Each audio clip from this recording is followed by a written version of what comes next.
there's no place like home for the holidays. And no matter how far away you roam, if you pine for the sunshine of a friendly gaze, for the holidays you can.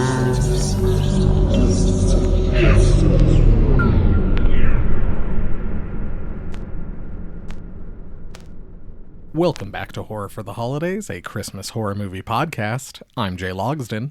And I'm Jeff Searcy. Jeff, I don't have anything exciting to talk about today. I don't have anything to roll into. We had a bunch of storms last night. Yes. Giant storms, high winds, few tornadoes touched down different parts of the state. Yeah.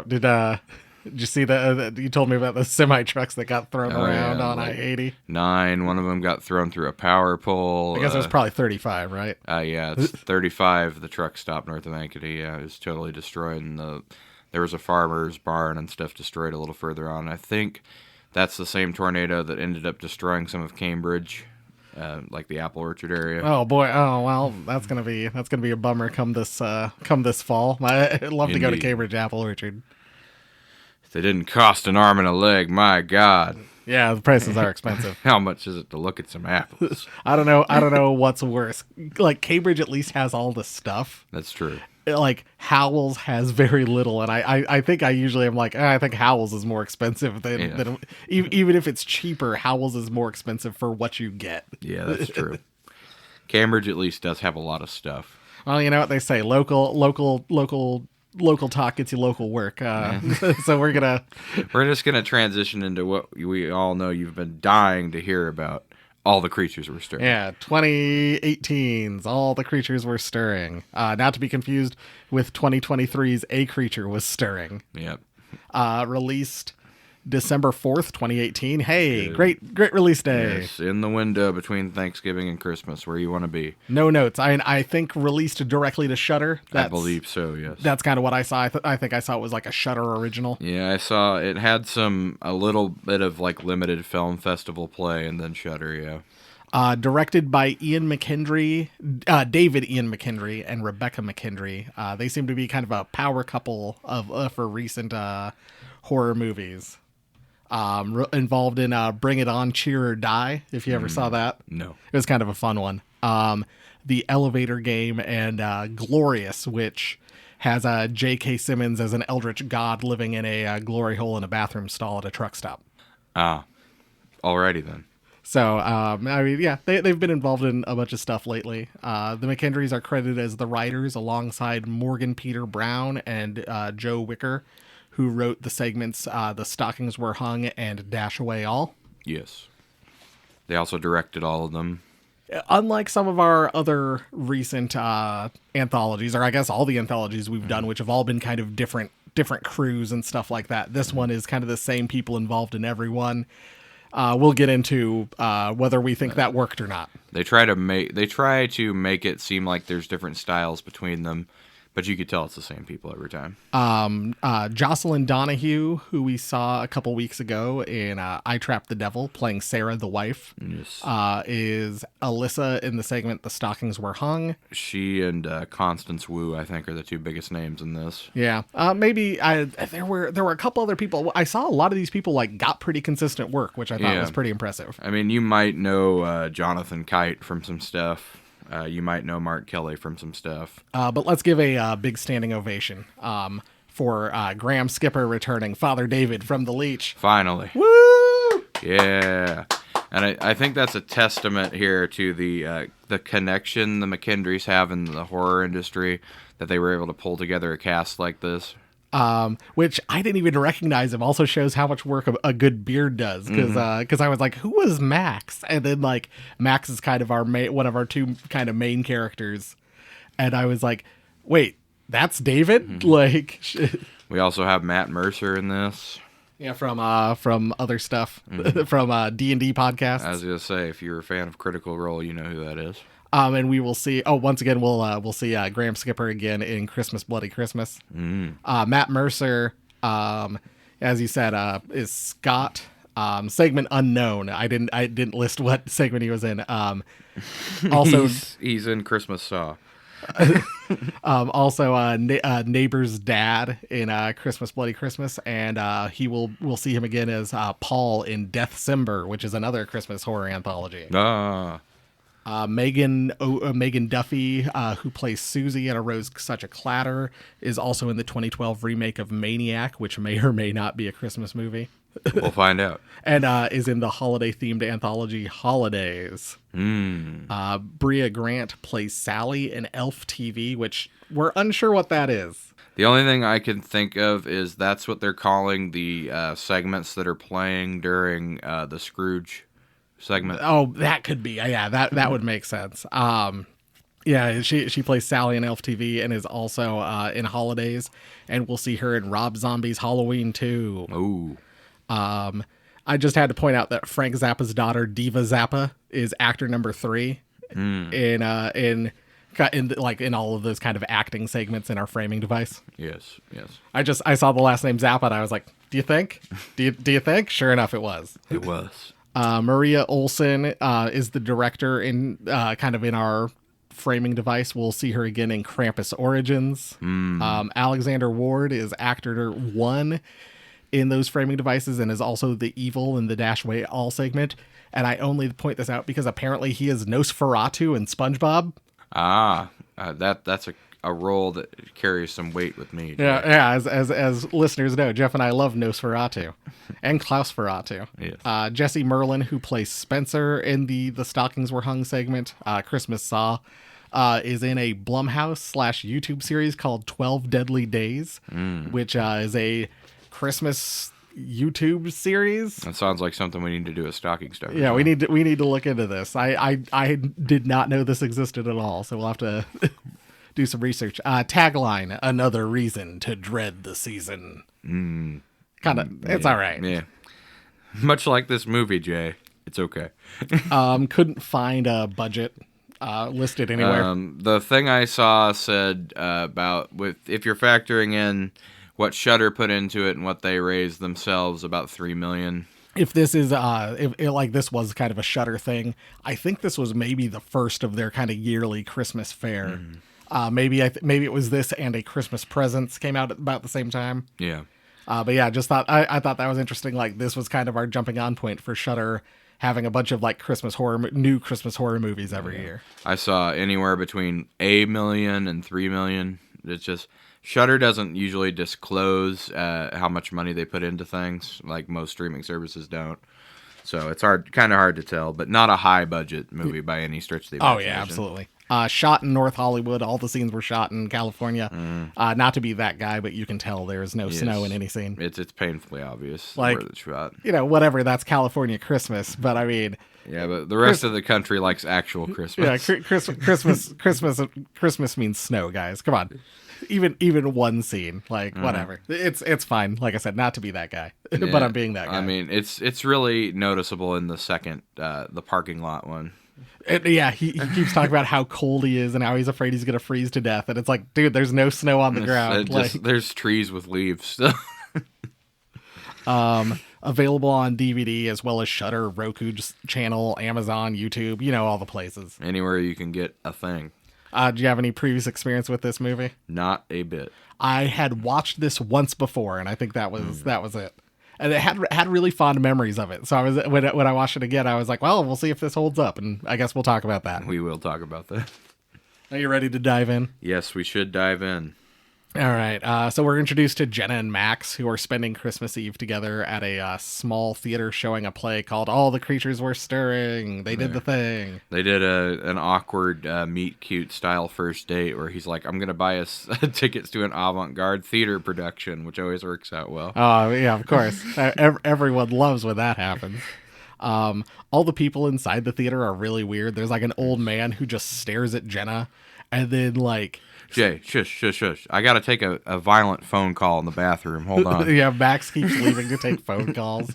But my favorite thing is like he leaves, and so there's this guy sitting there reading a book. When Max leaves, he just looks up from his book, stares at Jenna, and just turns the pages without reading them. And it is really creepy. It does its job really well. Damn creepy old man. And also, I love the ticket taker. Yes, such a bitch.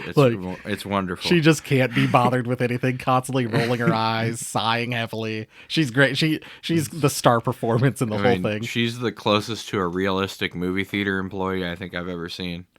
All the people and then all the people kind of when they do wind up getting inside the theater are all a little strange. Like they kind of they're dressed very some people are dressed like really formally and stuff like that, and they all kind of like stare at Max and Jenna, and they'll like they kind of hush them at certain times and stuff like that. They act very weird. Honestly, I think for me the framing device was probably the closest to scary in this movie.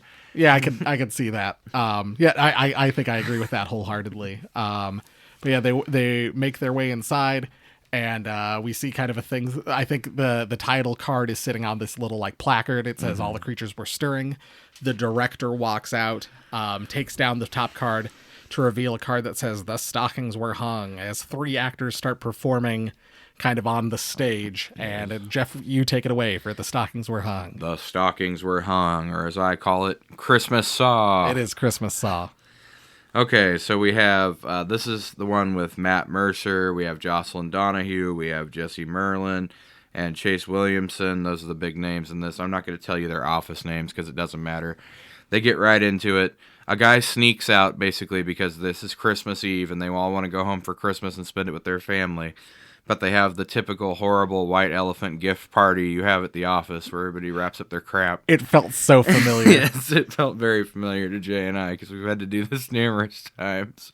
Especially the Suzanne lady, the lady who was super into it. Yes. Like, I was like, oh, I know who that is. Mm-hmm. And so, yes, they're like, oh, boy, we got roped into this holiday. And in typical manager fashion, so they all get together in like a conference room for this gift exchange. The manager talks for all of like 30 seconds and then has to take a phone call and leaves. And so he's like, hey, Toady, take over. And so, of course, yeah, he has no idea what's going on. So the one lady who's actually enthusiastic for this, he's like, okay, explain the rules of the gift exchange. And so, of course, it's your usual white elephant. If you get a gift you like, keep it, and then everybody else can steal your gift or open one themselves. Even though that never comes into never comes into play. Basically, so our first contestant unwraps a gift, and it's homemade balsamic vinegar, which, I mean, I guess, whatever. Yeah. And she tries to act enthusiastic about it, but it's clear she's not. But then we get to the second gift. He opens it up, and it's a gun that shoots him in the head, Jay. Wild. Oh, fuck, it's Christmas Saw, isn't it? Everyone starts freaking out. And so we can't get out of the room. We're locked in, and then the phone rings. And poison gas starts flooding. We have Dollar Tree Jigsaw on the phone, and he's like, you guys are all assholes. You have to keep opening gifts or you all die. He sounds like a combination of Jigsaw, like you said, Dollar Tree Jigsaw, and like Mark Hamill's the Joker. Yes. We're wondering, who could this possibly be? And at first I suspected maybe it was the guy who ducked out early, but no, he's dead. Yeah, we see him like dying from the neurotoxin or whatever. There's really not a whole lot to say about this one. It's kind of just like mob justice. They're like, this is all your fault, random guy. We're gonna fucking kill you. They kill the guy who has like a crush on Alyssa because the tape plays of Alyssa, and Ty, the guy who got shot in the head, like fucking plays. And they're like, oh, you're jealous of us. I'll kill you for that or something. Yeah, basically, it's Christmas Saw. Everybody has to open the deadly gifts. One of them unwraps a box, and it's a gun. And so then he can threaten people with it. But there's no bullets inside the gun. That's pretty funny. And then poison gas floods the room, but for some reason it only kills one person immediately and not everyone. That was still unclear on that. Yep. But yeah, basically everybody dies. It's your typical Saw type thing. Except, in Saw, Jigsaw usually at least lets one person live. Well, so the one Alyssa Yes. unwraps like a gas mask. Yes, and she's the only one smart enough to put it on. Yeah, and then we also see that the janitor is wearing a gas mask. So maybe Yes. the janitor that everyone shit on is the person Yes, doing the sawing. it is implied that the janitor is the Jigsaw. Yes. And then we hear all the people fighting inside the room, and then we see Kara, who is not Alyssa, escape wearing the gas mask. Yes. And she walks out onto the streets of California. Ooh, scary. But yeah, I mean, really not a whole lot to say about this one. It's Office Saw. If you like it, you like it. I mean, there's the water cooler talk. There's the everybody's fucking everybody in the office thing. I mean, all your office tropes. It was the Saw or like the Belko experiment, but set at Christmas time. Yeah. Which, really just made me want more of like a Christmas Saw. I think that'd be a lot of fun. Christmas Saw to me sounds like a good idea, but yeah, this didn't really execute it all that well, and you don't really get to see the part you were waiting for where everything breaks down and they all murder each other trying to get out. You don't even get to see that. Yeah, they cut away from it. So it's like, I would rate this one meh on the scale of Christmas horror. And that's another thing. There's no, even though it's a white elephant gift exchange, you don't feel like this is Christmas at all. I don't know if you got that too. No, it kind of did. Yeah. It did not feel like, it felt like an office party or whatever. There wasn't really any Christmas spirit. And I think they must have just used like the office lighting, because everything looks really washed out, like with the fluorescent lights and everything. I read somewhere that I think they filmed this in Blumhouse's like offices or whatever. Ah, okay. Well, that makes sense. But yeah, like I said, there's really not a whole lot to discuss about this one. There's not much of a plot or anything. Yeah, basically, people get locked into a room, Office Saw happens, janitor laughs his way to the bank. We cut back to the theater as the director walks out and changes the card to say "dash away all," and we start our new thing. So what it has like kind of actors on stage acting out kind of what's going on. Yeah, like really, really minimalist versions of what's going on. And then it fades into like the actual segments. But yes, take it away for Dash Away All, Jay. Parking lot goblin. We see a guy doing some last minute Christmas shopping. He's in an empty parking lot that just contains his car and a creepy panel van with a red glow emanating from inside. I should go check that out. I did love at least tying a little bit together. I think it was like the name of the company from that first segment. It was like Chem Glow or something like that. And when he's leaving the store, there's like a lawn fertilizer from Chem Glow. So I like that they kind of tied that back together. He's on the phone with his wife, who's telling him, "Oh, your parents arrived early. Your mom's already critiquing the turkey. You need to get here. Did you get all the presents I sent you out to get?" And he's like, "Oh, I couldn't get that. I got everything I could." And then you hear her ask something. And he's like, "Well, I couldn't get that. I got everything they had in stock." Yeah. And so he kind of loads up everything into the back of his car, but the door doesn't close all the way. And so he goes to start his car, and for whatever reason, his car doesn't start. And so then he goes around and like opens the door and closes it, like moving some of the Christmas stuff, and then gets locked out of his car. I don't know if he was I don't know. Also locking his phone inside. Yeah, and I don't know if he was the one. Like, I don't know if the people in the red van were remote controlling his car, except then someone pulls out a Slim Jim to open the door. I'm thinking he must have one of those safety features that won't allow him to start the car if all the doors aren't closed. And he must just have forgot to hit the unlock button on his way out. Yeah, it's really convoluted. But I mean, a car as new as he's driving would have one of those key fobs that lets you not lock yourself out of the car. Right, anyway, I was so confused. I don't know. So he's locked out, doesn't have his phone. So he goes, pounds on the door at the store he was leaving. No one's inside, which that felt very realistic, because whenever I worked on Christmas in retail, as Christmas Eve in retail, as soon as it was 6 o'clock, that was usually when we closed. Just turned off the lights and left. Like, we're getting the fuck out of here. Like, there was never any sticking around. Like, no, it's Christmas Eve. Fuck you, get out of here. Yep. One night we were there, turned out all the lights, covered all the gas pumps. I worked in a gas station for a while, and so we did all that. And so we turned out all the lights, lock the doors, close up for the day. And I walk out and there's a lady trying to pump gas, and I'm like, "We're closed. Like, There's a Casey's over there that has that's open 24 hours. Go to that one. Yep. Get the fuck out of here. I was like, come on, like all the gas pumps are closed down, all the lights are off. Like clearly we're not open. Anyway, that aside, so he kind of pounds on the door. No one's there, so he goes up to the creepy red van and he like knocks on the window and he's like, "Hey, I don't have my phone." And the person inside's like, "You don't have your phone? That sucks." Yeah. Cool story, bro. And so so like these two girls kind of walk out from the van. One of them like walks out from the passenger door, but the other one kind of walks out from like the side panel, from the sliding door and like closes it behind her. And they give him like a burner phone that they have, a prepaid phone. Don't use all our minutes. And so he like makes one phone call, and in that at one point he reveals that his birthday is Christmas Day, which we then get kind of a weird thing where something starts moving in the van, and the two girls kind of look at each other weird. He first he calls AAA, and he's like, "Oh man, you can't get anybody out here sooner than that." Oh, that's like what a way to spend your birthday, stranded in a parking lot, and. He's at the end of the phone call. He's like 30 minutes. All right, it's like 30 minutes is not that long of a response time. No, dude. it's not that bad at all. I don't know what you're talking about, but whatever. And so then he has to talk to his wife, and they say, "Sure, go ahead." And we learn these girls are named Frankie and Sasha. They're very young. They seem kind of vagabondy, but they're also very weird. And at one point, he sees something moving in the van.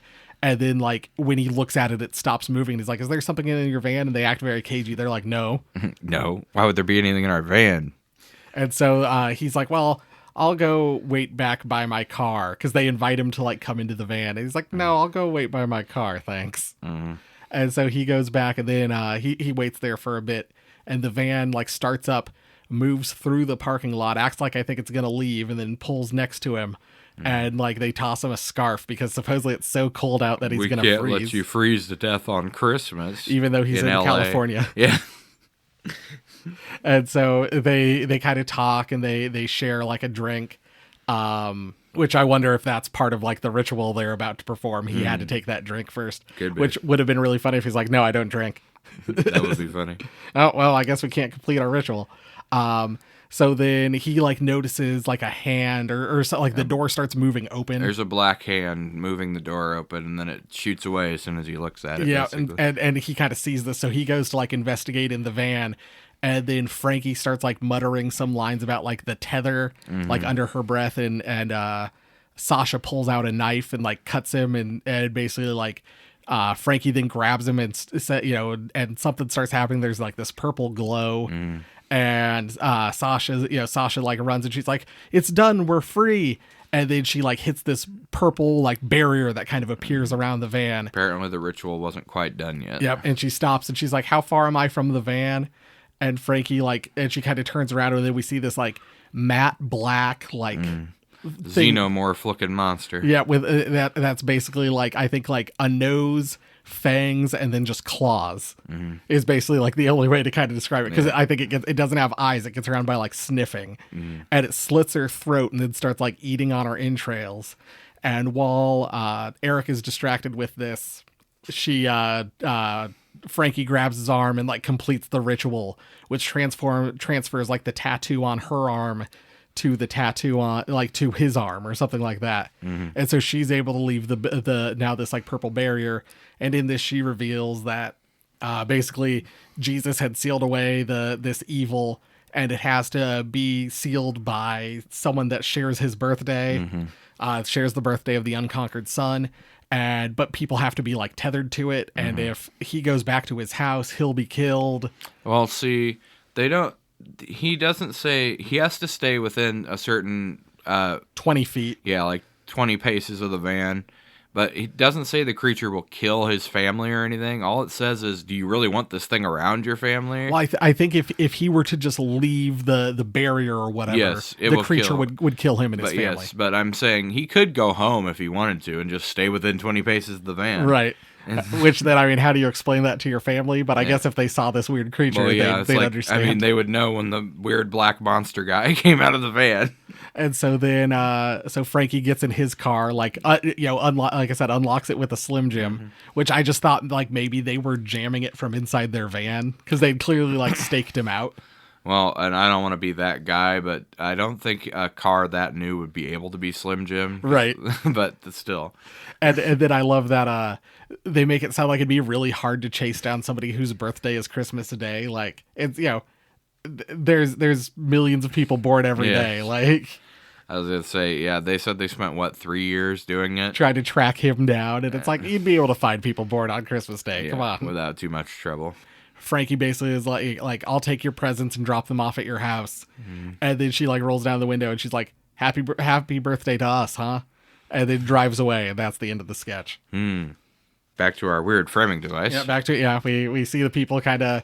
I love this one especially because it's like you have the one person dead with like red Streamers. Yeah. coming out of their gut, Ah. and then you have like one of the actors like standing behind the other actor with like a green streamer on the floor. I think to be the barrier or whatever, the purple barrier. I just thought that one was really funny. All right, Jay, what's the next title card? It's All Through the House. All through the house, Which is just Scrooged, but worse. pretty much. It's a modern retelling of the Ebenezer Scrooge story yet again. We have Chet, played by Jonathan Kite, who's a total asshole, hates Christmas. Has some great lines. Yes, I think he has some of the best dialogue out of all the shorts. I agree. And he's watching this Christmas TV channel with all the usual sappy Christmas stuff on it. And this is the thing that we think is called It's Elf TV. Yeah, that's the only thing I could think of, unless somebody's just making it up completely. But yeah, he has this woman that he's been seeing. He tries to convince her to ditch her parents who are there for Christmas and come over and give him a blowjob, which, good Christmas scumbag. I like it. But yeah, this one's not really so much scary as it is kind of funny. Like, that's why I'm saying it's a Scrooged. It's like a funny, more modern retelling of your typical Christmas Carol story. He's got a very annoying neighbor with like a blinding Christmas light display across the street. Yeah, very Christmas Vacation kind of thing. It's like, yes, you're living next to Chevy Chase in Christmas Vacation. Oh, and the song that plays whenever he like opens his door, it's like ba ba ba ba ba ba ba ba, and then you get just occasionally like Santa ho ho ho. Yeah, so he gets scared, I think, like twice by that little Santa statue thing. Your typical, you know the statue. But yeah, basically, he's not a whole lot. I mean, he does do, I think he's doing rails of coke at one point. Yep, he That's does. what he's supposed to be doing. But yeah, he's visited by the three ghosts, and they're not that impressed with his terrible lifestyle. And he learns his lesson. Like, it's your typical, if you've seen A Christmas Carol, you know how this goes. Pretty much. I mean, there's not much to other than like the Christmas past is like a flashback scene to him as a kid, Yes. but then it's him dressed in like the pajamas. He's and stuff. just dressed as a kid. I mean, this one is, out of all of these, it's the one that's most played for laughs. I mean, it's straight up funny a lot of the time. And then like the Christmas present is him trying to kill himself. Yes. And then Christmas future is his neighbor coming over and murdering him for Yes, being a real for being an Grinch. asshole, yes. You fucking Grinch, I'll kill you. But yeah, basically, yes, he learns his lesson. Ho ho ho! He finally gives his neighbor the present and the donation for the kid next door that he's always trying to collect from him. It's just this one, basically, much like the first one, I had the honor of reviewing from Jay Logston, who assigned these segments. It was pretty much just your standard Scrooge story. Not a whole lot to talk about, really. All of these are pretty much chamber films, one-room movies, and this one just takes place in his house. I do love when he leaves, like when he's like, the big Scrooge, Merry Christmas, Yes. one and all, and he runs out into the yard, and he just starts like with the Yes. Santa that he stole from his neighbor's house, he starts doing snow angels, but with just in no the grass. Yes, with no snow, because it's L.A., of course. Yes, that was a fitting end to this one. Snow angels, but there's no snow. I will say a couple of the ghost designs were decently well executed. They were weird. They were they were all CGI, Yeah. and they were like robed hooded figures that were like I think green, red, and blue, or Yeah, maybe like a purple. They're kind of like a green blue shadow type figure. They all had like a couple different things different about them, but not really. They were kind of forgettable. the main part of this part of the anthology really hangs on Jonathan Kite's performance, I think. There was a great scene where he's pretending like he's calling like the SWAT. Yeah. And he's like, oh, they're gonna come, they're gonna blow you away. And then one of the ghosts slides his phone under the door, and then he goes to grab it and they pull it back real fast. Yep. Hilarious. All right. But yeah. Not a lot to talk about with that one. If you've seen any version of A Christmas Carol, you know how it goes. We now cut to intermission. The director walks out, moves the card. It says intermission. So Max and Jenna go back to the lobby. Max has another phone call to make, so he kind of steps into the bathroom to make his phone call. And Jenna's like, "Can I get one of those bottles of water?" And like the ticket taker girl's like standing there. She rolls her eyes, and then like an identical twin walks out of the room and like sighs, hands her a bottle of water, and so now there's two of these creepy girls, both rolling their eyes. Yes, and then the creepy old man walks up and like stares at her a bunch and like I don't know, sniffs her hair. I don't know. Yeah, typical old man stuff. Yeah, exactly what we expect from old men. You can hear muffled in the bathroom. I can handle it. Go out here and call me all the time. And so then so Jenna kind of gets closer to the bathroom, and Max like opens the door, and Jenna's standing right there. She's like, "Oh, I was just checking on you to make sure you were okay." And he's like, "Yeah, I'm fine. How about you go back to the theater? I've got to make this phone call." And he goes back into the bathroom to make another phone call. True legend, first date legend. And so Jenna goes and sits down. There's now fewer people in the theater, in the audience, than there were before. And Jenna kind of comments on it as if she's gonna say like, maybe we can leave too. And then someone like shushes her. Shush. And so she yeah, Jay, it was really weird. There's this guy in the back of the theater. He kept ranting about how he was the top G and about how he was going to steal her bottle of water. Oh, that piece of shit. And so then the director walks out, moves the card to reveal arose such a clatter. So there's this guy named Guy. Oh yeah.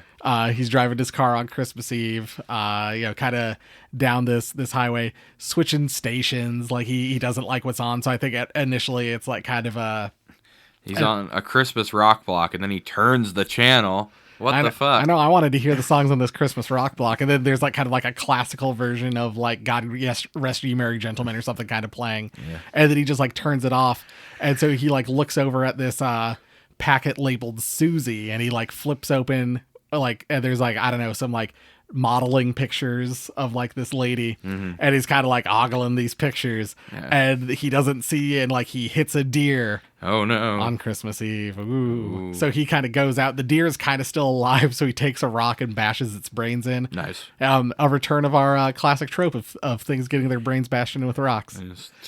Across many movie genres, actually, Jay. It took a while for us to get back here. I know in our first couple episodes, I think we had multiple people getting their heads bashed in with rocks, and we haven't had one for a while, and I'm glad we're back. Yes, we're back. We're home, Jay. We're home. Back where we started. Chewy. But we're home.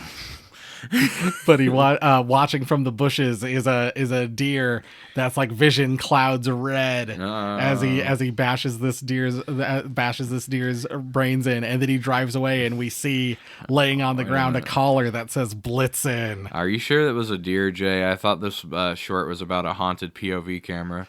I mean, it's certainly a large stuffed animal. And so he starts driving home again, and we see this red light kind of appear in the background, like in his out his back window, and it slowly kind of gets closer. It gets like right up on him, and then kind of takes off above him. It was Rudolph. Oh, Killer Rudolph. Oh yeah, because we saw the Blitzen collar. Yep. So he gets Guy gets home, pours himself a drink. Susie walks in wearing like a nightie. I don't know why she walked in wearing a nightie, but here we are. She kind of looks at the pictures. They talk about modeling. At one point, like she's like, "Oh, you don't know how lucky you are that I'm here," and goes to like give him a kiss. To which he did. I guess he's not interested. He takes a drink of his whiskey instead of kissing her. And never kiss hookers, Jay. I don't know that Susie's a hooker. Come on. And so he's like, they're kind of flirting a little bit. And then, and I think she's getting ready to fuck. And then they hear there's like a lot of banging, like kind of outside the house. Oh, there was a lot of banging. And then there's like, it sounds like it like moves up onto the roof, and then like into the house you start hearing things breaking. So guys like, I'll go check it out. Must be intruders. This is the part where he should have been like, "Oh my God, what is causing such a clatter?" What is arousing such a clatter? So he heads upstairs and kind of like, it's very like slow. Like he kind of like makes his way around the house. We see all these things torn down. Got to stretch this out, Jay. And then he like rounds a corner as this red light kind of brightens up, and we see this evil deer that, like we said, is clearly like a stuffed animal. Say we see half the face of a stuffed animal, yes. And it charges him and gores him, and like blood starts spraying everywhere as he dies. It's very clear that he's holding the antlers in his chest, Yeah. by the way. And then and so, but yeah, like lit up red, and we see like flashbacks to kind of verify that this was Blitzen, and it's Rudolph out for revenge. And so he gets killed, and then Susie, not hearing him screaming and getting Apparently murdered, not, no. decides to go upstairs to investigate herself. And this would have been a perfect opportunity. There were a pair of antlers hanging above like the stairwell. Would have been a perfect opportunity to do the Silent Night, Deadly Night of him being gored on the antlers, and like his feet draping down, and she doesn't notice it, walks past him, and then turns around and sees it. Would have been great. We didn't get that. Nope, sure didn't.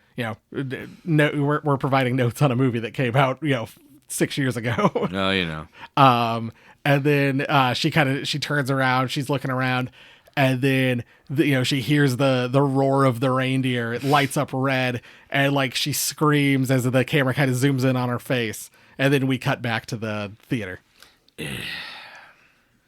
And at this point, like Max's stomach is growling. The theater's pretty empty. I think it's just like Jenna and Max and the old man, who is like now moved to the front of the theater, but he keeps looking up and staring at Jenna. Creepy.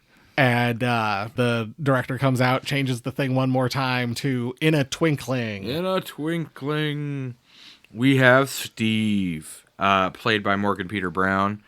He really pissed me off because the beginning of this seems like it's going to be a werewolf story set at Christmas, and I was like, finally, a real Christmas werewolf. Yeah, we're going to get a werewolf Santa. Nope, not happening. Christmas werewolf. So Steve is like, good. He stares up at the sky because apparently the sky is just standing there menacingly. But and it doesn't help that there's like a full moon. So like, Yes, once again, Jeff and I yes. are expecting him to Full like moon, chain course. himself to the bed so he doesn't transform. They did this deliberately. And so he's like, yes, time to spend another Christmas by myself. I don't want to spend Christmas by myself. But he kind of does. But he does, yes. He wants to keep himself safe. He had big I trap the devil energy where he's like, no, don't come in here. And then so Gabby, played by Constance Wu, which I think we mentioned earlier, is probably the biggest star in this. I think so. And she's good. I mean, she's always good. I mean, for us, the biggest star is David from The Leech. Yeah. But I think for normal people. Yes, for normal people, not like us, Jay. But yes, so she shows up with a whole Christmas party for dinner, and he's like, oh, no. I wanted to be alone. You don't understand. I have to be alone on Christmas, Jay. Is he a werewolf? I wish he was a werewolf. But no, Gabby surprises Steve with a party, but then she finds out that maybe Steve had a reason for staying alone on Christmas. And it's not because he's a werewolf, Jay. It's because of aliens. Picture me doing the thing from the History Channel, Ancient Aliens. Yeah, she goes and she like goes out to the backyard to smoke, and she like looks at like this star that starts getting bigger and then splits into 3 stars. Yes. And it keeps getting closer to her, and then it cuts to black and white. Really like this. That was a good stylistic choice. I think this segment has the strongest style out of any of the segments. I agree. But yes, so it turns out aliens visit Steve every year on Christmas, and it opens up with actually a pretty good scene of, so they go back inside, Steve and Gabby, and then their friends file in, and they're like, look, Christmas presents for you, Steve. And you can tell that there's something off about them immediately. Yeah, Gabby doesn't really notice that something's wrong, but all their friends are now really acting weird. Everybody else notices because they're acting like robots, basically. And so Steve just kills them all. And then everything resets, and he's like, so, welcome to my Christmas nightmare. Turns out aliens fuck with him every Christmas, trying to figure out what makes Christmas special. Yeah, the I meaning guess. of Christmas. Yes, they're trying to understand why Christmas is special. But yes, it's very like Twilight Zone-esque. I could see this being a Twilight Zone episode. Yes, absolutely. But yes, I mean, I so wish it was a werewolf. But I mean, this is, I would say for me, probably the strongest executed one. You get some great moments of them acting like, the Christmas dinner scene is perfect. Because they're like, Gabby, would you like to sit down here? And she's like, it's the only open chair, so yeah. Yep. So what is special about Christmas to you? And just the way they talk is great. Well, then they go and so it's all in black and white. They go and they like move the I don't know what you call the thing that like sits on top of food to like reveal it, like when you're super rich like and fancy. the lid for the roasting pan. Yeah, I don't know. or Jeff whatever, and I aren't rich or fancy. It's a food tray. They remove the lid. And it's turkey, but it's covered in like marshmallows and a Yes. bunch of other like Christmas candy and like I think there's like gumdrops and candy canes, but it's also in color. Yes, weirdly in color. So the aliens are trying to they're trying to show what Christmas is. And so like they're doing it wrong. But I just love that every time the aliens present like a gift, the gift is in color. Yeah, so it seems like if Steve had just cooperated with these aliens, they might have stopped by now. But like he just stonewalls the entire time, barely even interacts with them. It's like maybe if you just explained to them why Christmas was special, they would leave you alone. And then at one point, like Gabby asks a question, Yes. and like all their faces like turned into these like Yes. horrific like rictus grins or like whatever. He's like, yeah, they don't like questions. You just got to go with it. And so then they give like I think they give like Steve or Gabby a Christmas sweater, Yes. which is now all in color. And then when it cuts back, all of the aliens are now also wearing the same sweater, also in color. Yes, you get like it feels like they behave like the first generation robots in iRobot. If you've ever seen the adaptation, they behave like they can copy human behavior to a certain degree, but they feel very uncanny whenever they talk or move. And so basically, it's your standard. What does Christmas mean to you? But told from the perspective of aliens trying to figure out what Christmas means. Yeah, pretty much. And so the last thing is like they give Gabby like a doll, which was the doll she always wanted for Christmas or Yes. something like that. That's in color.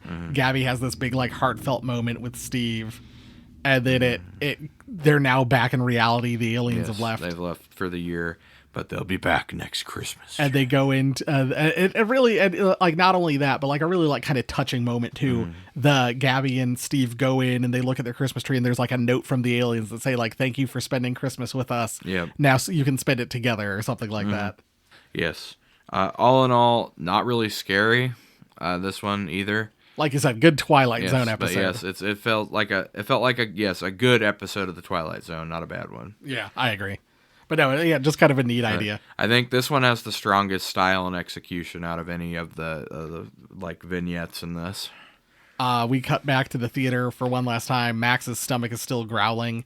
The director comes out and moves it to say like "to all a good night."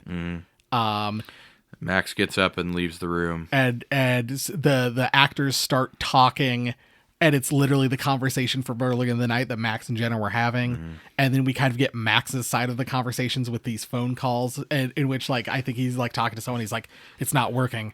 The hunger's rising. I need to feed," and and blah blah blah. And then he comes and sits back down. The actor playing Max comes and sits back down, and he like turns to the actress playing Jenna, and he says something like, "So you hungry?" or something like that. You or want to get out of here? You want to get out of here, get something to eat, and then Max comes back in and like says those exact lines. Now the actors are ahead of them, and he's like, "Oh, is the show over? You want to go get something to eat? I'm starving." And then like Jenna, like out of the corner of her eye, like Max has like this horrific monster face, and then he's like, "Jenna," and she kind of snaps out of it. And then the old man's just sitting at the front of the theater, and he just starts cackling maniacally. And that's it. And then the song "Hey Santa, Teach Me to Dance" starts playing, which is great. End of movie. End of movie. It's a wild one. I say, and what a movie we've watched, Jay. It's a movie. Horror for the Holidays review. Oh boy, I mean, yeah, that's pretty much it. It's a movie.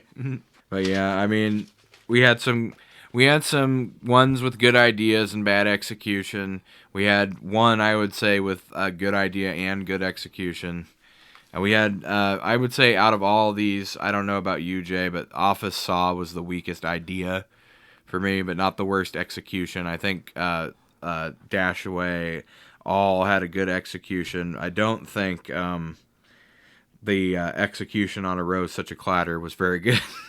And we'll get into it. We can talk about it and kind of figure out. We'll do that at the end when we kind of before we do our ratings. We can kind of talk our way through and rate the 5. But no, I kind of agree with you so far.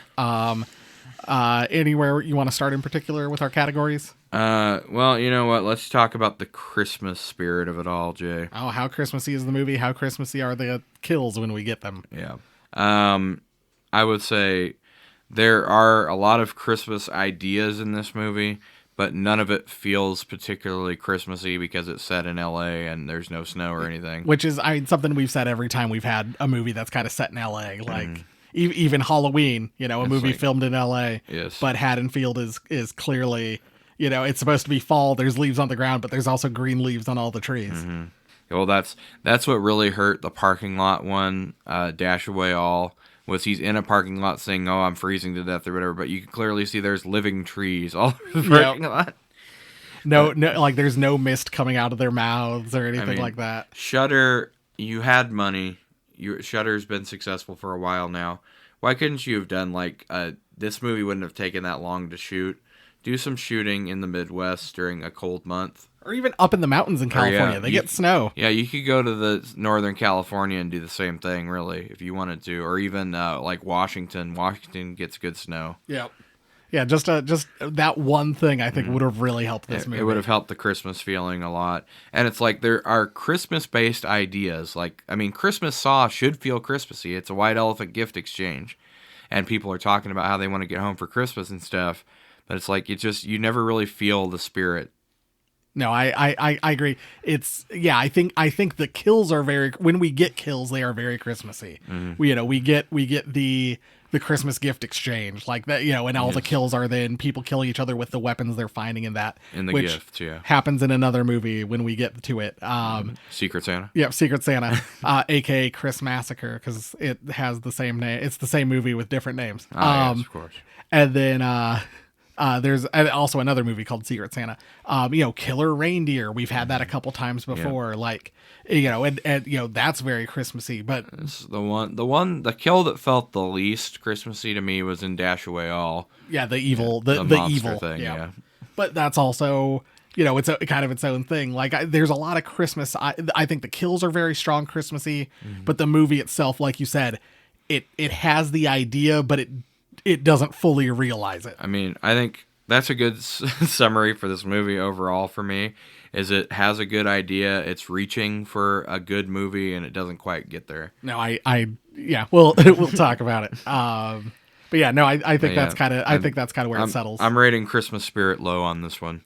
Christmassy kills, but no spirit otherwise. Yeah, it should be Christmassy, and it just isn't. Even the Scrooge story doesn't feel that Christmassy, even though it's taking place on Christmas, and he's doing the standard Christmas Carol story. It still just doesn't have the feeling. I don't know. Do you want to do Christmas Carol next? Favorite quotes? Sure. All right, I got a couple here. Okay. Go ahead. From kind of our overarching, from our framing device, I've got Max. I saw we were both orphans on this holiday, and figured we might as well be orphans together. Yes, I don't know why it's just such an awkwardly delivered line. I also had that one because yes, that really stuck out to me. It's like, what? I had 2 from Christmas Saw. Oh, okay. I had Spencer, you gonna go next? Manny, hell no.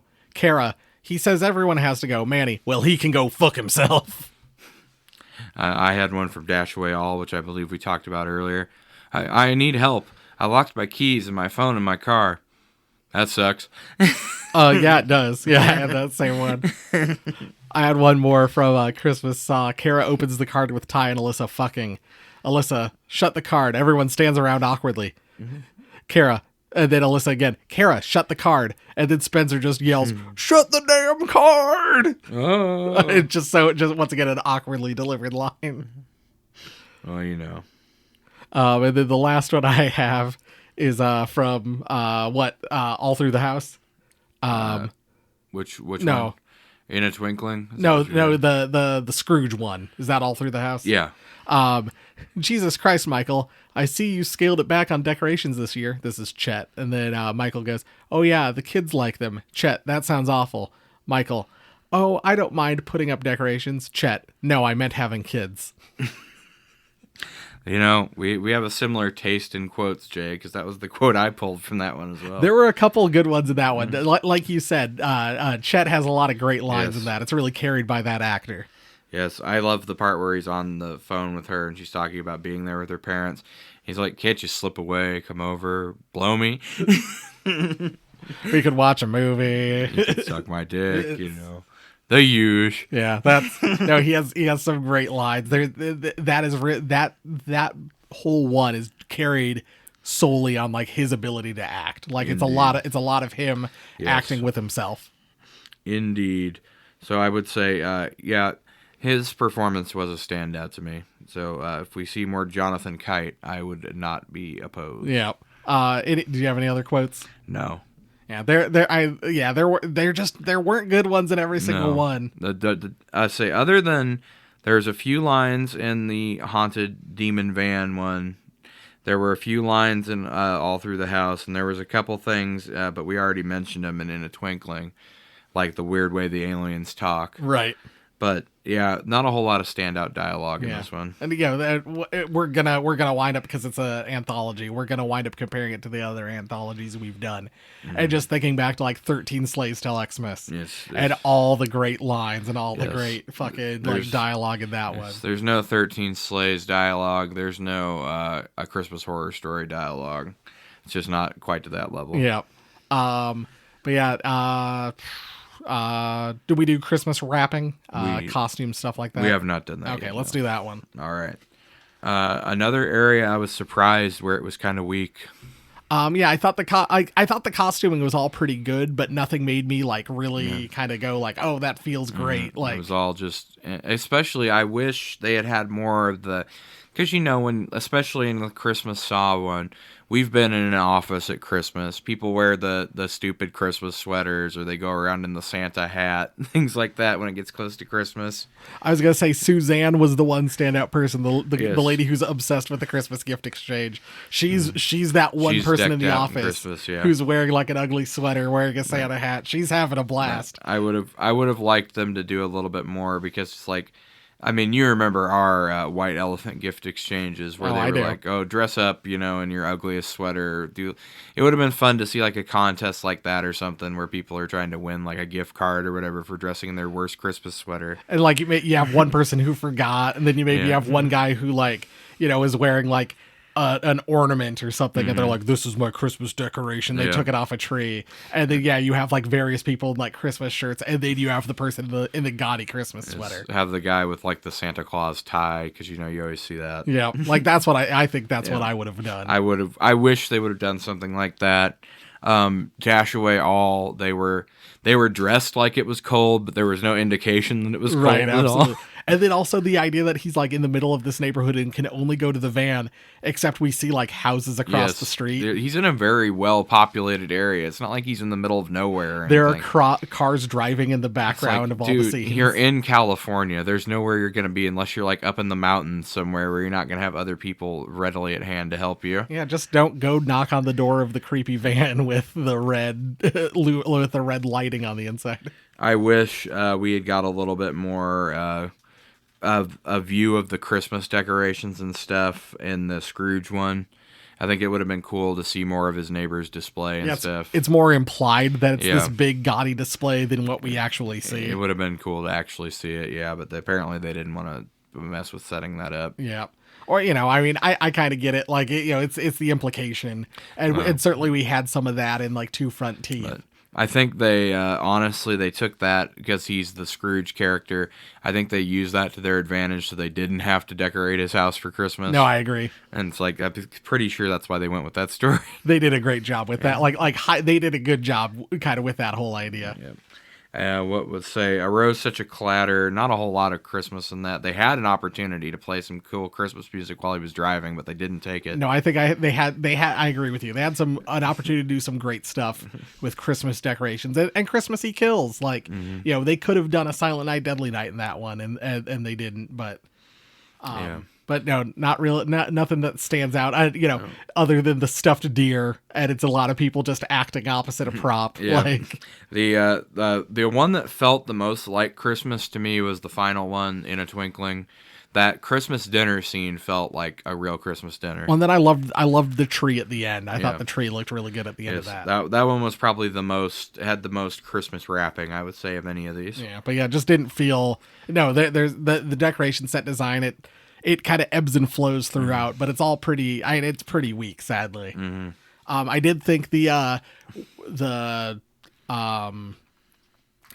wanted to shout out the occasional color in the In a Twinkling Yes. segment.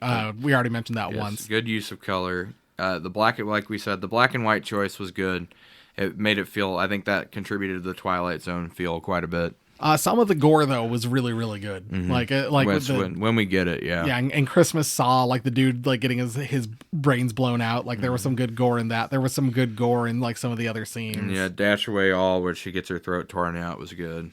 Yeah, and like when David sees himself dead, or David, no, that's not the guy's name. The guy in the house by himself, Chet sees himself alone, and then like he's dead, and he keeps thinking, oh, someone will show up, and then you just watch his body like decomposing and getting eaten by rats. Like, yes, that was good. Some good effects for sure, but light on the Christmas, unfortunately. Yeah, sadly, no, it just doesn't do it there. Just nothing stands out like Some great Christmas ideas, but just yet again does not quite cross the finish line. Well, I think you guys probably know where we're going for Broken Bulb, Brilliant Bulb. One thing you want to fix, one thing you want to shout out. All right, you want to go first or me? I could go first. Broken Bulb.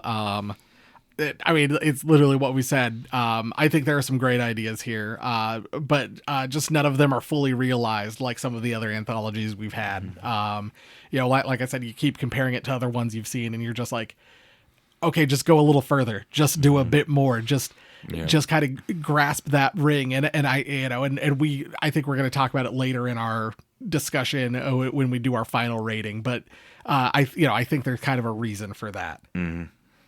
And then my Brilliant Bulb is the evil in the van. Yeah. It's like I said, it's this matte black like costume that's just like a mouth and fangs and claws, and the moments you see it, it looks creepy. And you compare that to Krampus the Christmas Devil, where it's like a glove with like nails glued onto it. This is like this big spindly like monster, and it looks so creepy when you see it. Very creepy, I will agree. Probably the creepiest of all the vignettes we had. I agree.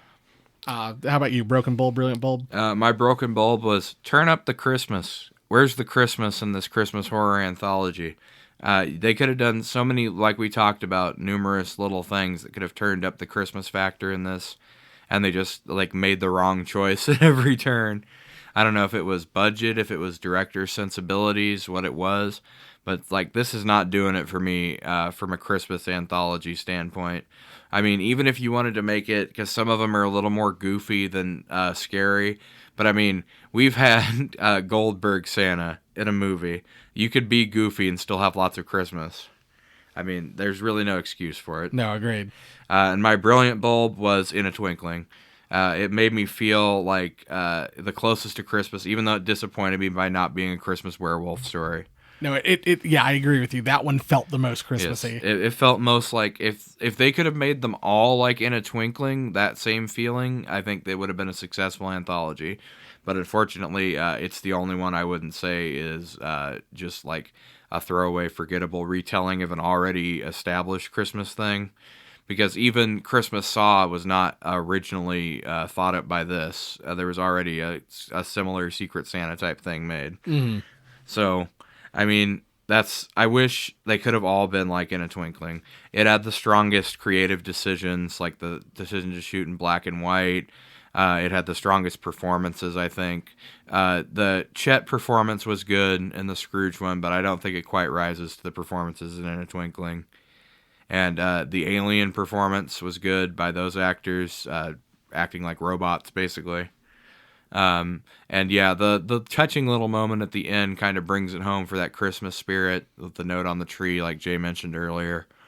Because that was one of the things I thought was missing from this. There's no, usually in a Christmas anthology, there's a Christmas lesson at the end of each part of the anthology, and that's pretty much missing from all of them, but In a Twinkling. No, yeah, you do kind of get some moments, like thinking like A Christmas Horror Story. Mm-hmm. She gets her son back, like the girl gets to leave. You get you get Dangerous Dan. Yeah. You get some great you get kind of some great moments, some kind of like quiet moments. The humanity is injected back into it, which I think is important. Even a Christmas horror movie, there has to be some kind of human connection for you to actually care, because if there's not, you end up with a Krampus the Christmas devil. True. But no, we'll kind of round into our final rating here. Real First, fast. we got to rank the parts. Yeah, that's what I was gonna say. Let's rank the segments. Do we want to include the framing device or no? No, we won't include that. All right, that one honestly, I'd probably give last if we were. It's fine. Yeah, it is what it is. It does its job. It's not as good as I'd say. It's not as good as you don't get all the great kills like in 13 Slaves. Yes, it's not as good as the bar framing device. It's not as good as the Dangerous Dan framing device. I'd say it's not even as good as the pawn shop in Holiday Hell. Yeah, no, it's not as good as that either. So it's pretty weak, but also it's just kind of there. Yes, it does its job. Yep. As a framing device. But yeah. All right, you want to start bottom to top? Yeah, let's do bottom to top. All right, what's your worst one? I'd say probably Christmas Saw. Yep, Christmas Saw was also my bottom, just because it's the weakest idea, I think. No, the one like I said, the one lady who is Suzanne, the lady who's really into it. Jeff and I have been at office Christmas parties. We I think we could both pick that person out from when we worked together, like Yes. who that person is. Mm-hmm. But yeah, it's just you're just kind of like whatever. It was close for me, though. I will say I almost made A Rose Such a Clatter my bottom one, but I made it second from the bottom. All right, so your second from the bottom was A Rose Such a Clatter. It's a good idea, but such a weak execution that it really takes away from it. I really enjoyed A Rose Such a Clatter. Like, even though it wasn't great, like it felt like they just needed one more segment, so they just kind of threw it together. It's kind of a fun one. It's a little silly, but I agree with you. It is probably the second to bottom. Next up for me is All Through the House. It's your standard Christmas Carol story. It's not done badly, like we said. Jonathan Kite as Chet does a good job of carrying it by himself, basically. But yeah, it's a solid middle of the pack one. And I completely agree. I think we're probably going to be the same Yep. the whole way out here, except for maybe the top two. It just kind of depends on your sensibilities. Yep. My second from the top was Dash Away All. I thought it was a strong execution, strong effects, an interesting concept, although we did poke a few plot holes in just talking about it. But I'd say it was probably the second best one for me. No, I agree. The effects in that one are great. Like, the monster looks amazing. And there's a whole bunch of like fun little moments in that one, and it does look genuinely creepy, and I don't know where like the effects for that one went for the rest of for them. like A Rose Such a Clatter. Yes, which if the effects people had done the same thing for A Rose Such a Clatter as they had done in Dash Away All, I think A Rose Such a Clatter would be close to the top for me. No, that's I really liked that one. It doesn't have the same love and care put into it. It felt like it's really let down, felt really rushed. But of course, what you all know the top, and I think you probably guessed by the way I was talking about it earlier. Yeah, In a Twinkling is the top one. No, for me. Absolutely. It's a fun one, and it's not scary. It's very Twilight Zone-y, but it's a good solid one. But yeah, I mean, none of these are all that scary. I would say if you're afraid of horror or whatever, you're not going to be probably scared by any of this. No, probably the scariest things are either Christmas Saw or Dash Away or All. Dash Away All. Yeah, But even those, the horror parts are brief. no, I agree. Yeah. So yeah, let's kind of round into our final rating. We rank every episode of Horror for the Holidays. We rank our movie based on one of three categories. Is it ho ho hilarious? Is it seasonally scary, or is it you will be sorry? Jeff, take us away. I struggled with this because we're obviously constrained by our own rating system, which is our fault, but whatever. We're this deep into it, we can't stop now. Yeah, we're never going to change these. These are the ratings now and forever. So, it's a you'll be sorry for me, unfortunately. In a Twinkling is worth watching. I would recommend, if you want to watch this at all, watch that part and don't watch any of the rest of it. Dash Away All is okay, but really not worth watching this for. And you know what shocked me the most, Jay, is this is 80 minutes long, but it felt much longer. Well, it's weird too. Is some of the segments seem to drag on, and then A Rose Such a Clatter is like 5 minutes. Like, yes. It was weird. It's like, because I was looking back at this, I'm like, okay, it's time to rewatch this and get ready for today. And it's like, there's no way this is 80 minutes, right? Because we were sitting down in your basement watching this, and it was like taking forever at some points, especially because they go back to the framing device for so long between each segment. And it's like, why are we going back to this all the time? It's like, you could have done like 2 stories and gone back to the framing device and made it flow much better, I think. Because, or you start off with one and you reveal the thing, and then like the next time you show the title at the end of the scene or whatever with the actors acting. I think it could have been better that way. It just doesn't have the kind of flow I'm looking for in a horror anthology. And too many, honestly, I was going to make it a recommendation, but I just can't because too much of it is too weak, I think. I mean, like I said, the only one I would say is probably definitely recommend is In a Twinkling. Dash Away All is a maybe recommend if you're like a hardcore Christmas horror fan. And like I said, I wish I could recommend A Rose Such a Clatter, but I really can't just because it's let down so hard by the effects execution. You're not going to get what you came for. That's the thing. I think you get like 2.5 good stories. It's the 3 we've shouted out. Like A Rose Such a Clatter could be good. That's the half, and then you got Dash Away All, and you got In a Twinkling, and then like otherwise you've got one that's carried by the actor. Yes, Christmas Scrooge is not. It's not interesting enough, even with the actor doing a really good job. It's like we've seen this story a million times before. They don't do anything to shake it up. It's the same thing. He learns the lesson. You know, it would have been refreshing if he hadn't learned the lesson. That would have been interesting. As Joe Bob says, we've seen it before, but have we seen it with blah, blah, blah? And it's like, no, we've just seen this before. Yes, like they don't do anything new. I mean, if you've seen Scrooge, you know what this is. Well, and I was reminded of the, once again, we're going to, because we've already seen a handful of these, we're going to compare it to the ones we've seen. I was reminded of the one in 13 Sleighs where the guy kind of sees his clearance or whatever. Yeah. And he, and he winds up killing himself instead of going and murdering his family for Christmas or whatever. Yes. Yes. It's like this one really needed a twist.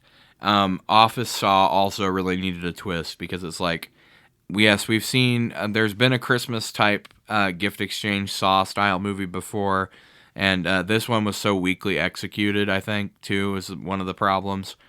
Because you don't get enough time with these characters to actually care about any of them dying. And I think that was my biggest kind of issue with the movie as a whole. Like I said, there's 2.5 good ones. I would have rather seen 5 individual movies made out because there are 5 kind of neat, interesting ideas. Even Office Saw, I'd rather just see a Saw movie set at Christmas time with kind of the same idea. But no, we've got Secret Santa. We've had we've seen some of these ideas before, but some of these ideas were kind of fresh. I'd rather we just get 5 individual movies. And which one would have added to, our stuff to watch for the podcast. But 2, I would have fleshed out this world so much more, and you could have even made it like so they connected by putting the like little references to the other movies and each other and stuff like that. A Michael Dougherty style universe. Yeah, exactly. Like I think that would have been kind of a better way to take it. And I think the biggest issue, you and I kind of talked about this off the air, is that it's the same people directing all five segments, all 6 segments if you count the wraparound framing device. Yeah, it's the same people. Where for A Christmas Horror Story, it was different people directing the segments. 13 Sleighs, different people, different casts and crews. 13 Sleighs, I think, was shot all over the country, and people sent their entries in. Yep. Like I would have rather seen other people's takes, because it feels very the same. Yes, I wish they had let these ideas be had an individual vision committed to each one. But And- like I said, I think In a Twinkling is strongest because they did try to differ. To their credit, they tried to make the styles different between the different segments, but you could easily tell it was all the same people doing it. And I just think if they had done that, or if they had stretched them out, I think if they if they had different directors, different kind of creative people for each one, and let kind of people do their own vision, I think that would have been great. I also, or, like I said, 5 different movies and just make them kind of connected. I think that, so that way you care about the people in Office Saw. You care more about these people that are having a hard time at Christmas and all the shit. Instead, you get them for 5, 10, 15, 20 minutes and then they're gone. And I'm doing all this talking to kind of avoid giving my rating. And honestly, I think I'm just going to give it a really weak hilarious. There's 2.5 good ones, I think if there were 3 good ones, I'd feel confident giving it a hilarious.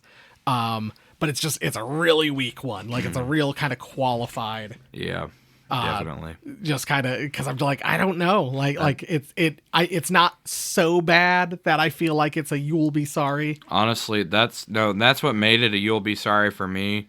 Was it's not bad enough to be so bad it's good, but it's not good enough to just be good. Right. It's in the middle zone that I hate, where it's just kind of most of it's uninteresting. Yeah, and so, I think kind of, the 2.5 good segments kind of outshine the 2.5 bad segments. And even then, like the Scrooge one is solid for the acting alone. Yeah. So I think if you kind of take the halves from those other 2, you get 3 good ones. So yeah, I'd say it's kind of a weak hilarious, but it's just if you're like, well, I've watched A Christmas Horror Story, I've watched 13 Sleighs, I've watched Holiday Hell. Well, you might as well throw on All the Creatures Were Stirring. I guess, but you're gonna be disappointed if you're comparing it up against any of those. Even Holiday Hell, which I'd say out of those 3 you just listed is probably the weakest. Agreed. It's still better than this. Yeah, but yeah, so yeah, it's just kind of there. Like I said, it's very weak. If it were stronger in like 2 other parts, I think it'd be a huge recommend for both of us. But no, honestly, the only one for me, this is why I lean to the You'll Be Sorry. The only one I would recommend you watch is In a Twinkling. The other ones, like I said, good ideas, but they're throwaway sketches. I mean, the haunted van thing in the parking lot's a cool idea, but I mean, you won't miss anything if you don't see it. yeah, so well, there we are. That's kind of where we fall for All the Creatures Were Stirring. Let's see if we can parse out what our thing to put on the naughty list is. I don't know. I guess. Is it Max? I was gonna say it has to be Max, right? Because he's the only constant between this whole thing. He's a monster. He's subjecting Jenna to a terrible date where he's maybe gonna eat her. Yeah, I mean, he seems like he's definitely gonna eat her. Yeah, he's some kind of monster. Either that or he's like a vampire or something. For me, it was either Max or it was the theater with the power to tell people's stories and predict the future. Those actors on stage are pretty evil. Like, I don't know which it is, but yeah, I feel like it's got to be Max. Like, he's going to kill he's one of our 2 main characters, and he's going to kill the other main character. Mm-hmm. But, I mean, he's got to be low. Oh, yeah. I mean, he, even though it's played by our beloved David from The Leech. Yeah. When I first saw him, I thought, I was like, is that Eric Foreman? I mean, I think David from The Leech would kill this guy, so yeah, he's got to be low. Yeah.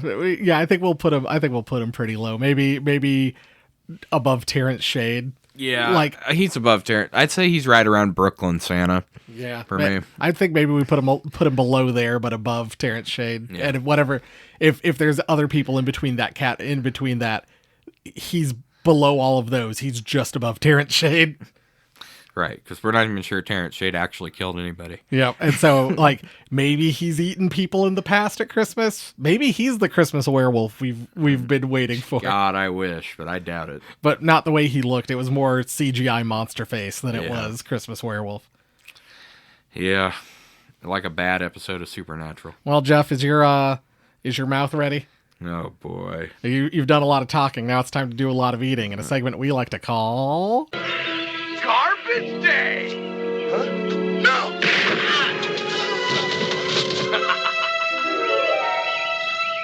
All right, buddy. Oh, no. He's got a whole lunchbox full of stuff. Oh, no. And also, I couldn't fit it all in the Joe Bob cooler, so I got one more over here. Fiery mango Doritos. Oh, God, what's he got? All right, I got churro Oreos. Oh, boy. Yeah, I got Baja Fiery Mango Doritos. Well, at least they're golden Oreos, so that's a bonus. I've also heard about people are really confused by Sour Patch Oreos. Oh, no. 2 Oreos. Why are you doing this to me, Jay? I also got 3 drinks, so... Oh, my God. How long have you been storing this up? For a while now. Well, let's see. We left. We recorded an episode. We left. We did a stocking stuffer. We did 2 more stocking stuffers. We did an episode with Mike, and then we did another stocking stuffer. So, I don't know, about a month and a half. Oh, boy. All right, I got creamy coconut Dr. Pepper. Oh, of course. I've got the new Red Bull Summer Edition, Karuba Elderflower. My wife likes it quite a bit. And I've got Sprite Chill Cherry Lime. Oh, my God. What is this? As everyone knows, we're big summer boys, so Yeah. it's time to get into that to the summer swing of things with some summer flavors. I like to show off my summer body, Jay. Everyone loves it. Doritos Baja Fiery Mango. It's the Baja Blast Doritos. It's got a shark taking a bite out of the Doritos logo on the bag. Shark. Looks great. Yep. It's apparently the 20th anniversary of Baja Blast. You would think for a big Taco Bell fan such as myself, I would know that. I did not. He did not. Disappointed. They smell great.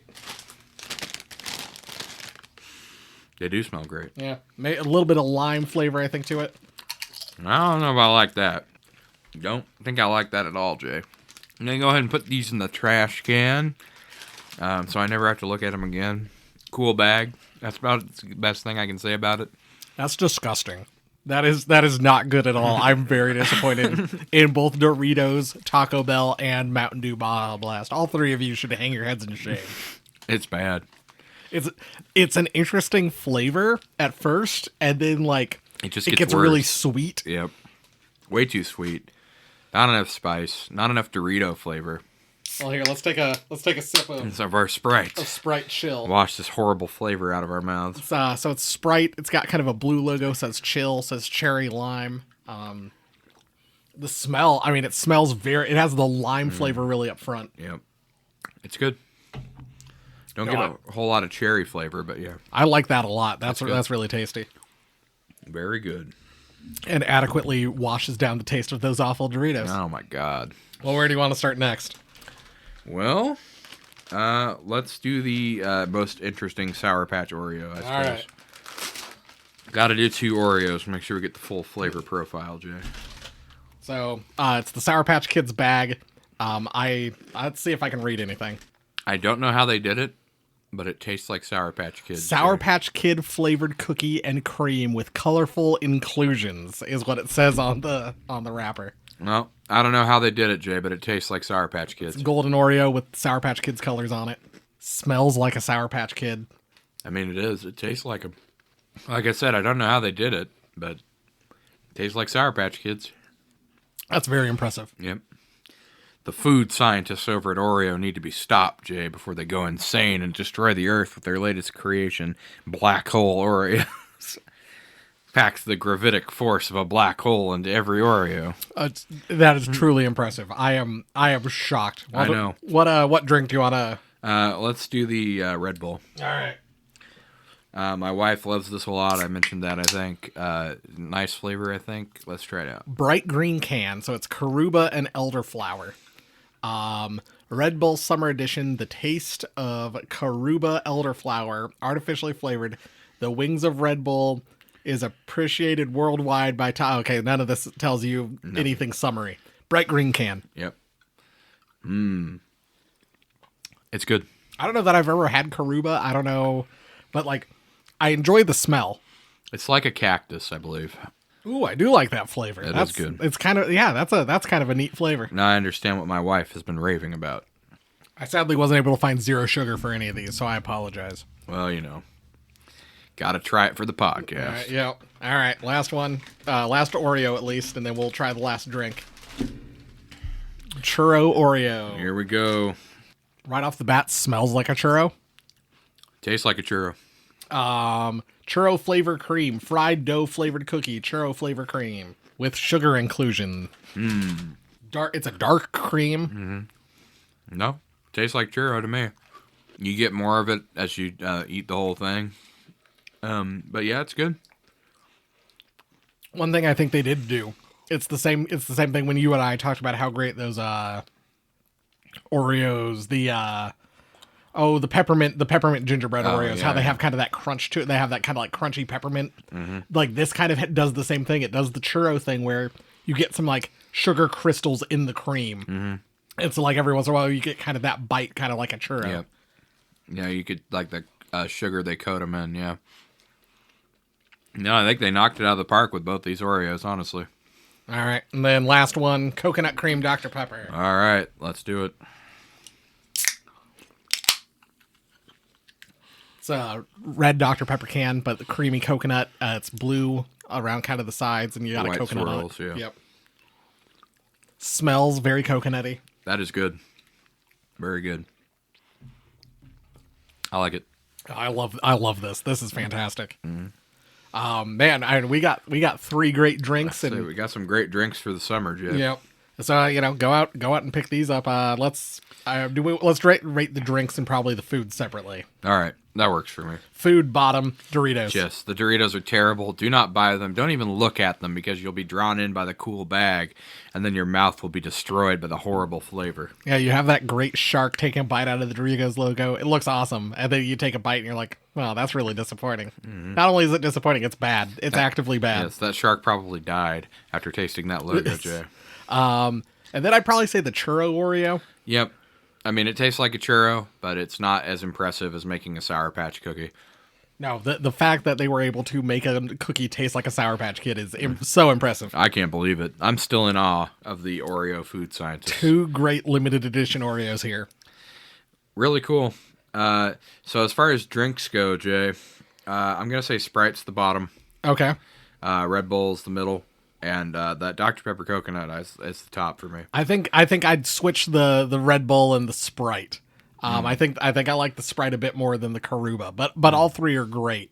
Like you said, 3 great drinks for the summer. But yeah, that creamy coconut Dr. Pepper. That's something else. Yeah, I love it. I've had so many people recommend it to me, and I've not been able to find it. Like I can find the sugar version.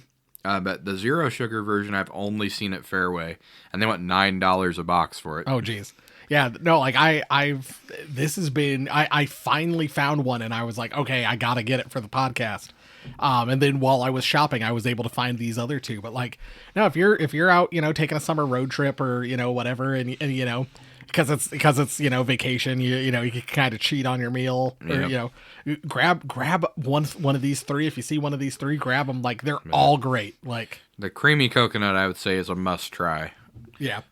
No, I think if you're sitting by the pool sipping one of these, like you're gonna be in a good place. Oh man, all so good. All of these are great. Indeed, sir. All right, well, if you want to get in touch with us, save Jeff from having to eat a bunch of garbage for our Garbage Day segment, send us an email, horrorfortheholidays@gmail.com. YouTube.com/horrorfortheholidays. Subscribe, hit the bell. Go watch the Spencer episode. If you guys were curious about what that is, Spencer sent us a quiz. We did it. We talked about some of the movies we're looking forward to. Check it out. Spencer, longtime fan of the show, our biggest supporter. So go check his episode out. He's the reason we do weekly stocking stuffers. We'd probably be doing them more occasionally if he hadn't said keep doing these. Yes, he's the reason we went to New Jersey. Yep. So also we tried Peeps that were Christmas flavored. Yes. What were they successful? Who knows? I'm still tasting that yellow snow peep in my mouth. I'm still tasting the yarn from that stocking. Peep, but the Follow us on social media. We are at horror the number 4 holidays on most of, if not all the places: Threads, TikTok, Blue Sky, Instagram, X. As Jay loves to say, we're on all the places, even the ones that aren't going to be around that much longer. Yep. For one reason or another, we're on all of them. Whether if they disappear for one reason or another, we're there currently. Check us on the Q app as well, the QUE app, of course, not the QAnon app. The QUEUE. It's where we spin the wheel, decide what movie we're gonna watch. It has kind of our whole list, not only of past episodes and kind of I've tried to kind of encapsulate our overall thoughts into our ratings on that, but also has all the other movies we haven't watched, and it's a good place to kind of check us out to see if you want a sneak peek of what the next movie is. Yeah, it's good. I like it. And last but not least, rate, review, subscribe on your podcatcher of choice. 5 stars, especially if it's a bad review. 5 stars. We're only going to read it if it's 5 stars. We don't take advice from people who give us 1-star reviews. Why would we bother reading that? Just most importantly though, tell a friend. If you know someone who you think would enjoy this show, if you know your recommendation carries more weight for a friend than someone seeing us popping up on a podcast recommendation or something like that. Also, if you have topics you want us to cover on Stocking Stuffers or horror movies you would recommend, let us know in emails or comments. Oh, I think that's a great shout, Jeff. Yeah, if you have something you want us to cover on a Stocking Stuffer, let us know. Yeah, absolutely. And if you see a movie that you think has flown under our radar for some reason, definitely, yeah, let us know about it because we would love to know. I'm sure. Yeah, I every once in a while, like a Christmas horror movie kind of sneaks up, had no idea it existed, and then suddenly, oh shit, here's this thing. Like, if you got if you've got your ear to the ground and you think we haven't heard about something, let us know. We'll absolutely check it out. And even if it's not a Christmas movie, if it's any holiday, that President's Day, yes, the Chris LaMartina movie. I mean, we're always looking for new holiday stuff, and if it's general horror, we're gonna have our spooky season coming up here before too long, Jay. Are you talking about the 2024 Horror for the Holidays Halloween Spooktacular? I am talking about the 2024 Horror for the Holidays Halloween Spooktacular, Jay. Is that the kind of thing where every week we do a mainline episode, but they're all Halloween themed? I am talking about that, Jay. Are you saying that's the thing where we do our dogs and cool poses for the new thumbnail? Yeah, absolutely. That's absolutely what we do. But yeah, no, if there's a really cool Halloween horror movie you'd like us to cover, recommend for the Spooktacular. Yeah, absolutely. We'll definitely take your guys' feedback into account. Yeah, it's we're doing this for us. I mean, that's the main reason, but we're also doing this because people enjoy it. I've a handful of people have reached out and seem to really enjoy the show. So indeed. Just keep it coming, keep getting involved, and hopefully we can keep growing this community and see where it takes us. Let's grow something other than the hosts for once. All right. Well, we'll see you again next week with a stocking stuffer of some kind. Well, I'll be seeing you. Well, that's not true, Jay. I have to tell you this now. I have to fly out on some business next week. I'm on trial for, let's say, behaving erratically on a certain date we all might know about. You know what? If they didn't want me in that building, Jay, they shouldn't have let me pass the barricades. That's all I have to say.